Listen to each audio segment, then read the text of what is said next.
This is a Pod Dealers Network podcast. What is TWS podcast, episode, whatever, who cares at this point? Bar. The rants of the vindicated. It's my podcast and I do what I want to. People, listen. Word, is it still live? It's not working for me, Rich. All right, we gonna keep going. I know I changed my voice at work. Bars on the radio. What is TWS podcast? Ready. I feel like the Neanderthal. Staring at my watch and I'm feeling so new school. Suicide attempts, how many tries to take? They ain't ready. All right, and welcome back to another episode of the What is TWS podcast. As always, I am your boy J. Flan, representing the White Pants Society. And I must thank you first and foremost for taking whatever time out of your day to stop and spend some time with me, have this one-sided conversation that you somehow feel a part of. You could be anywhere else in the world, but you're here with me, and I do greatly appreciate it. So thank you very much. Let's get started. What am I sipping tonight? So I've decided that I'm going to do this thing. I remember like back in, I don't know, middle school or whatever. Not middle school because I wore uniforms, but maybe high school. It was a thing to like how long could you go without repeating outfits or something like that. I'm going, how long can I go without drinking the same tea? So I've been announcing like what I'm drinking every episode since I started the video. And so far, I have not repeated the tea, be it hot, iced, the sparkling, whatever. Haven't repeated the tea. So I'm back to iced this week, but this is the Siesta tea, Fruity Pebbles. I don't think that's what it's called anymore, but that's what it was called when I bought it. Good stuff. Essentially, it's a strawberry pineapple green tea. Really good. Smells exactly like Fruity Pebbles. I tell people it tastes like Fruity Pebbles, but I don't put any sweetener in most of my teas, so I'm sure to them it does not taste like Fruity Pebbles. But it's supposed to help like slenderize you or work with appetite suppression. And so, yeah, in my situation, something's got to give. I looked at myself in the mirror without a shirt on the other day, and I almost looked pregnant. Out of Peppy. I would hope so. But yeah, so something's got to change, man. Something's got to change. I gotta get out of this, and I'm gonna maybe Siesta tea, Fruity Pebbles will help. But speaking of situations where I am the father, the Chef Elise report this week. Not a whole lot to report. This is our off week, and there was no soccer thanks to spring break. She did do a soccer camp for most of spring break, so I hope she enjoyed that. I talked to her a little bit, and I heard that she enjoyed it. But, you know, kids, you never know. I did get a call from mom about like behavior during the whole spring break thing. Her being home, I guess, you know, soccer camp was only in the mornings and afternoons.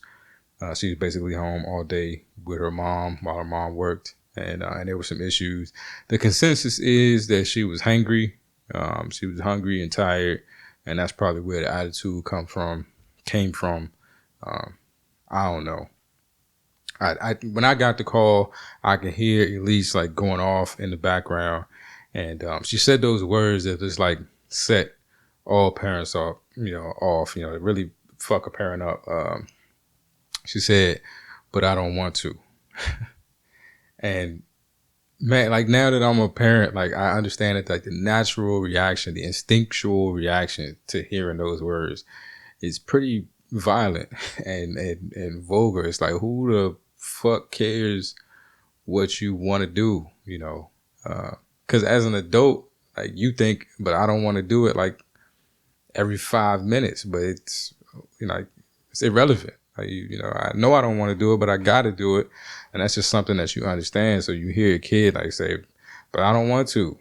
So like, what, you let that come out your mouth? Like, what's that supposed to mean? So yeah, but you kind of understand. You understand that there's so much in life that you don't want to do, and it does take some time to reach that point where you understand that not wanting to do something has nothing to do with the necessity to do it. But yeah, so I got to kind of respond to that, and I get the benefit of like being on the other side of the phone, not being there, not having had to deal with whatever led up to I'm gonna call I'm gonna call my ex-husband to I'm gonna call dad to sort you out kind of thing. So I get to be level-headed about it, and I don't know, approach it from the outside looking in. Just again, she's my daughter, so I know like she's gonna test boundaries. She's gonna try things out. She thinks she's smarter than you already, and so like negotiating with her or talking to her is just not the way to go. That reinforces the idea that she's on the same intellectual level with you. If you're gonna have a conversation with her, then that's gonna show her that I got a fighting chance in this. If I just find the right words or the right argument, I can change the outcome of this situation. And I spent like years of my life like trying to change the outcome, and it took a while for me to realize that like that just wasn't going to happen. And it would have been better if somebody just not entertained me with the conversation. But yeah, I get the chance to not be in the middle of it. She and I did have a little skirmish a few weeks ago when I had her. Because I think that, she doesn't do these things with me, and that's probably because we just don't have the time. Like, we're not together long enough to get on each other's nerves to the point that, like, shit is going to pop off. Like, most of the stuff she does when she's here, I can laugh it off. It's not that big of a deal. And she probably feels the same way about me. Like, it's temporary. I'm going home. I'm going back to mom in a little bit. So I don't need to break 100% bad with dad right now. Like, this is, this too shall pass kind of situation. But we had a thing a few weeks ago with PJs. Like, I wanted her to put on her pajamas. Side note, she kills me because she says pajamas, and I don't know where she got that from, because don't nobody I know say pajamas. And I don't think her mother says pajamas. I don't know where she gets the majority of this shit from. But anyway, I wanted her to put her pajamas on, and she didn't want to do that. And it was another one of those, but I don't want to. She thought, PJs equates going to sleep. And really, I just wanted to wash what she was wearing, so I just wanted her to change. Like, put your pajamas on so I could put that in the washing machine. And it got down to the point where, again, I thought her whole argument was just funny. It's cute almost, because I don't get to be around it. So to see that little personality coming out of her is cool to me. So it just got to the point where I stopped responding to her. And the only words I would say to her was PJs. I wouldn't play a game. I wouldn't answer questions. If she called me for anything, I wasn't looking at what she wanted me to look at. Dad, you got to see this, PJs. Like, that's where we were. And so she eventually caved in. And then she told me, like, she came to me later on in her room, and she's like, when I was mad at you, I wrote a sign, and I don't want to tell you what I put on it. I'm like, obviously you do, or you wouldn't have brought it up, but I'll play the game. Like, come on, you can tell me, everything's cool. Basically, she wrote a sign where she told me to get out. And again, because I don't have to deal with it on a daily basis, I only have her, 4 days typically out the month.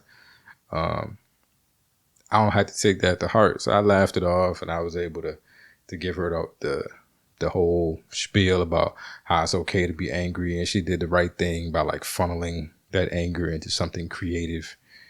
And at least she knew better than to say it to me. And she knew that the feeling was wrong. Like, even the way she approached me to talk about it was like, I want to tell you because it's kind of cool, but I don't want to tell you because I know, like, I ain't supposed to do that kind of thing. But yeah, I know if I had her like consistently, it'd been a much different reaction. I can only imagine, like, if my mom would have found a balled up sign where I told her to get out, even if I never mentioned it to her, and I balled it up like I did it but threw it away, she still would have went off. Like, you think I'd buy a house because, for me, if it was just me, I wouldn't need a house. All I do for you gonna tell me to get out? I can hear the speech already in my head. So I guess there's some benefits to this part-time parenting situation. I'm not a fan of it, but silver linings. That's what you got to do. Let's see. In other grown-up news, I got out the house this week. I did. I'm trying to do that more. I'm trying to like get out and be social and I don't know, do cool shit. Even though a lot of it I have to do by myself. But it's like, I don't know how that sounds to anybody else, but it's just new for me. It's new for me, like doing all this stuff by myself. And I did a lot of stuff by myself before, but it's because I wasn't sober. And it's easy to make friends when you're drinking. Like it happens without you wanting it to happen. Like against your will, you make friends. But no, I went out this week.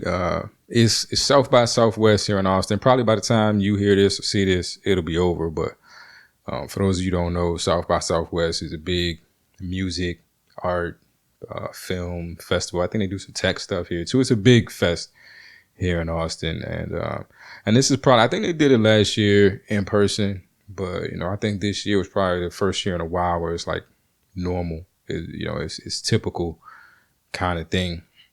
And so I don't really do it because I think I did it once when I first got here. I went to one show and it was really dope. I think I saw like Questlove and Jazzy Jeff DJ, and I want to say like Erykah Badu performed. De La Soul may have been there too. It was real cool. I mean, definitely a cool event. This time, the one event I chose to do was I went to go see Talib Kweli do a DJ set at the same spot I went to a couple weeks ago. And it was super dope. It was a Soul in the Horn event. So it was like live brass backing up the DJs. Like they were playing DJ tracks that had horns in them. And then like a whole horn section would come out and like play along to the track and then do some improvisation and everything.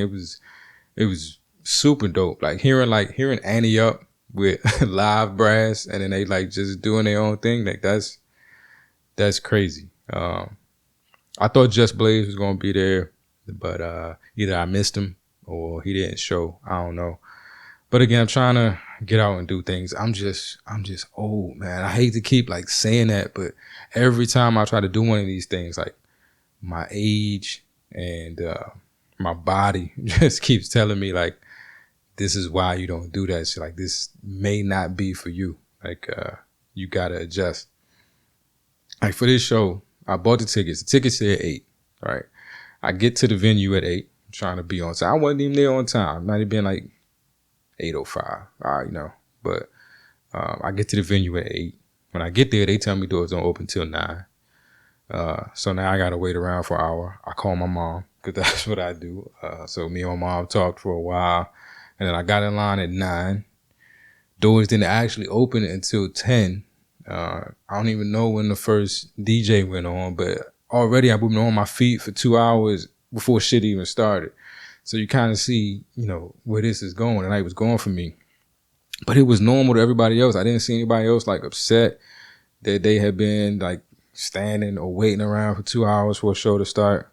I think they had probably been at shows all day, walking and standing, and like this might have been, I don't even think that was the end of their night with this thing. I've definitely turned into like the old guy, like these kids are on my lawn type of thing, because I was irritated because of that. Then I felt like the music was too loud, like my ears were ringing, shit was making my teeth hurt. But I was having fun. I really was.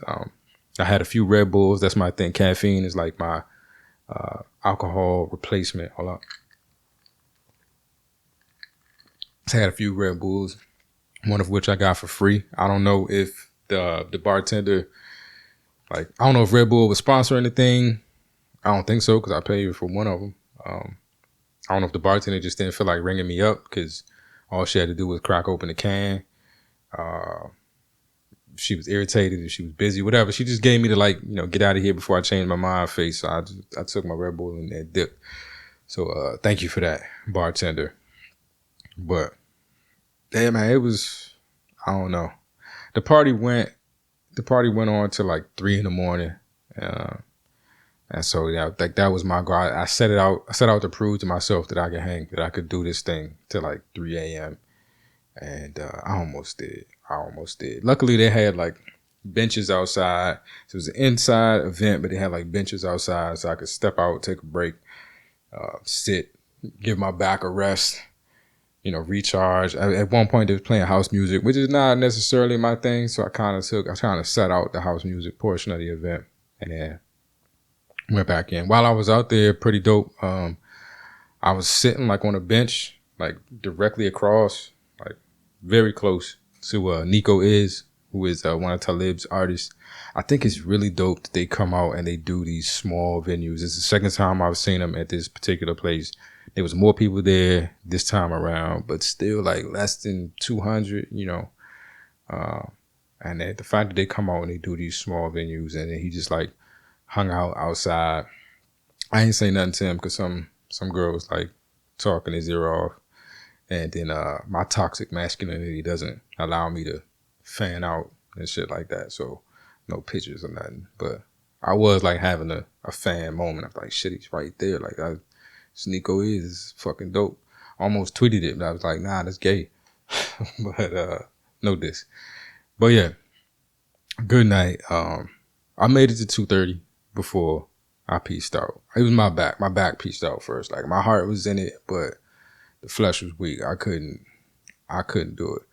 I was waiting on outside for my Uber, and like the way I was like bent over and trying to like lean up against wall. Somebody probably thought I was drunk and sick, but no, I was old. My back hurt. Like, I was ready to go home. And man, at one point, before I left, some white girl like tapped me on the shoulder, and she told me I didn't look happy. She said a bunch of stuff other than that. My ears are ringing, so it just sounded like yada, yada, yada. Are you okay? Smile. And so I smiled. I guess people just don't know what, you know, they don't recognize my I'm having the time of my life face. If you don't know what it looks like, this is my happy face. For those of you listening to this that you can't see, I'm having the time of my life right now, and it's written all over my face. This is what you get. Time of my life. People don't recognize I'm serious all the time, and even in those moments, I'm serious. I really need to like stop wearing hoodies and take my hands out of my pockets, because I'm pretty sure people think I'm like casing the joint, or I'm gonna shoot the club up or something, or you know, whatever. I look like a ne'er-do-well. Look like I'm not. Nothing positive can come out of my presence. But she took it upon herself to like check on me. You don't look happy. Are you having a good time? You should smile. Okay, all right. You could have stayed over there. I appreciate you, lady, for checking on me. Nobody else did. You's a real one. But anyway. All in all, it was a good night. And I can say that I didn't spend the entire South by in the house. I got out and I did something. So, shouts to me. On the ride home, I was just chilling. My ears were ringing. I could barely hear anything. And I happened upon the Trevor Noah clip, him discussing like the Kim Kardashian situation. And luckily enough, it had subtitles so that I could understand what he was saying, because I couldn't hear shit at that point. I've been on this. I don't give energy to bullshit. I don't feed energy into stuff that I don't like. And, you know, there's definitely a he who shall not be named kind of situation with me right now. But I want to say this, and I'm going to try to look at the camera as much as I can, but I'm reading a little bit too, because I wrote this down. Mental illness is real, people. It's real. And I read a statistic once that like 75% of the population at any given time is dealing with some form of mental illness, whether, you know, diagnosed or not. I know I suffer with some shit, and what I've had to come to terms with for myself is just a really simple concept, is that mental illness does not excuse bad behavior. It doesn't absolve you of consequences, especially when you're an adult and you know, like when you're grown and you've gotten past the point of not knowing if you're crazy or not. And crazy is the wrong word, but you know, I'm talking about myself. When you've gotten past the point of like not knowing if, you know, you have an issue or not, when things have gotten bad enough and enough shit has hit the fan that you actually went and sought out some help, or sought out someone to help you, you know, figure out what was happening with you. Now that you can't spaz out and be like, my bad, I was off my meds, you know, like now you have the responsibility of managing it or doing your best to manage it so that you don't, have those spaz out moments, so that you don't negatively impact other people because of what's going on with you, because you know what it is and you know why it is and you know how, and you know what you can do about it.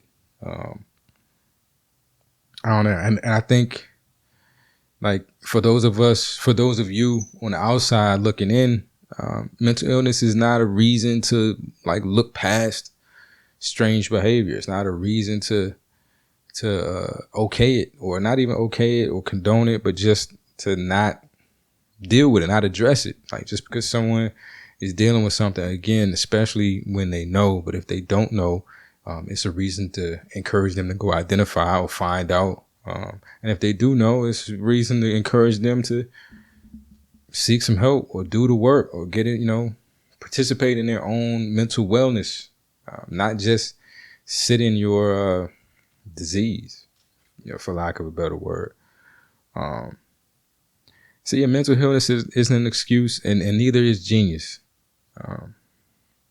I have this theory, right? I have this theory that, we all made out of the same stuff, and we all made out of the same amount of stuff. And,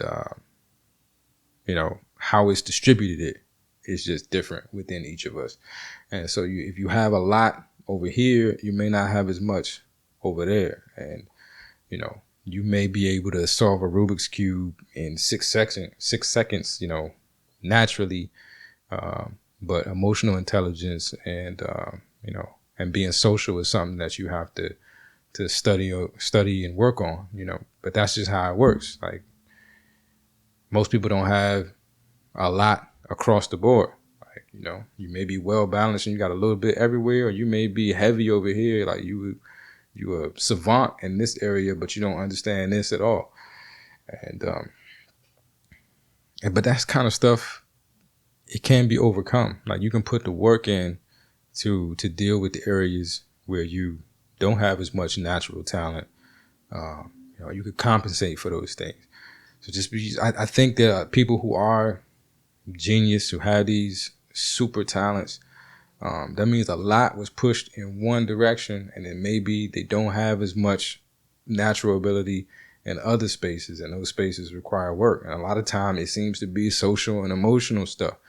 I think the windows that allow people to see the world differently, differently enough that they make the art that you find compelling and that you find beautiful and that you respond to. They also see the world differently enough that sometimes they see things you don't understand, or see things that aren't truly, their perception can be skewed, and they're reacting to that perception in a way that just ain't always cool. And I think just if you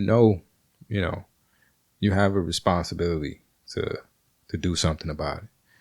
You can't just come on TV and tell people that you deal with these things as if that's the reason why I say crazy shit every once in a while. That's the reason why I do these things that are nonsensical, because I may or may not be on my meds, or I may or may not be having a moment. It's like, if then instead of making excuses for the behavior, try to change the behavior that you need excuses for. That's your role as adults. And then I also see a lot of posts because of all of this, because of I think the amount of people who seem to be trying to use mental illness as an excuse for their bad behavior. I see people that are fed up with it. I saw a post the other day that was like, anxiety is not a mental illness. Anxiety is a natural human response to stress.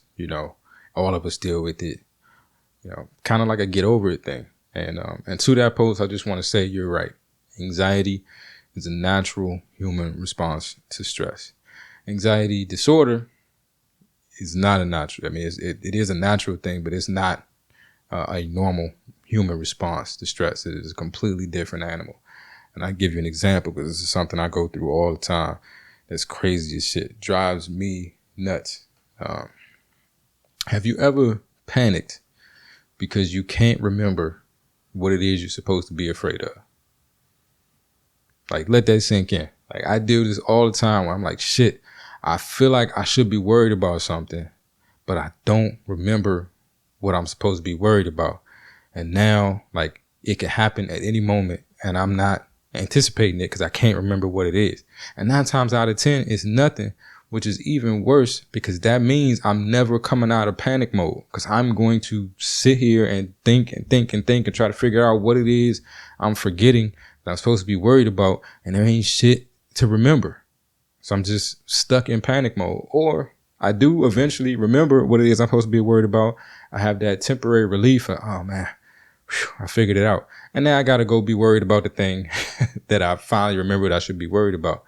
Like, it's a lose-lose. So I spent a lot of time, with myself, just like, dude, everything's okay. Everything's okay. Relax, chill. Life is good. Life is good. If you can't remember it, fuck it. When it happens, we'll deal with it. You can't, it's probably something that you can't prevent. It's probably something, you're probably afraid of something that's not going to happen, even if it is a possibility. A lot of my fears are things that I think might happen that are just never going to happen. But I spent a lot of time being afraid of them and feeling anxiety because of it. And it is nerve wracking. It is, it'll drive you crazy. Like I'm saying, like, being scared that you forgot what you're supposed to be scared of. It's fucking nuts. But there are people out there that deal with it and deal with it every day. It's just a real thing. But again, it's not an excuse to do something crazy. I know that I need to be doing things to manage and mitigate it. I know when it happens, when I'm in those moments, I've learned to recognize it and be able to kind of, talk myself down as much as possible. Sometimes you just gotta live with a fucked up feeling until it goes away. But, no more finding excuses for my behavior. I'm trying to change the behavior I needed excuses before. That makes sense to me. I don't know. Just my thoughts.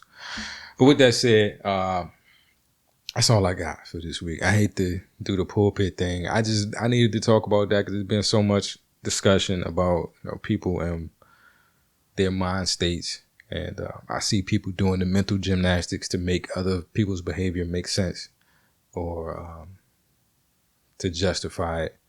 And that ain't your job. Like, and you're not helping. You're not helping. I don't know. I'm not judging. This is just me. But usual calls to action. My man Zaya Fitness. If you need to get your nutrition or your fitness goals, you're trying to get yourself together, get the mind and body working in sync, holler at him at livealphafitness.com. That's LIV alphafitness.com. He can get you where you need to be in terms of your fitness goals and your nutrition. Good dude. I always got merch for sale. I'm still doing hoodie season. It was like in the 40s when I left that show the other night. So you can still rock a hoodie.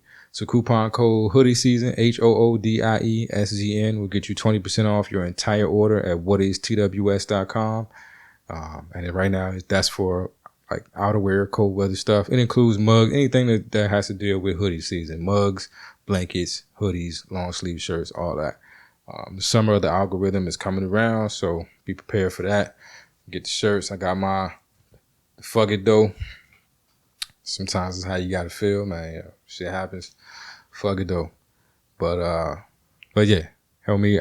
I was looking at some houses the other day in near where I worked, and I was talking to my boy, and I was telling him where I was at, and he's like, "Oh, them joints probably like $300K or something like that." And I'm like, "All right, that's doable. That's doable.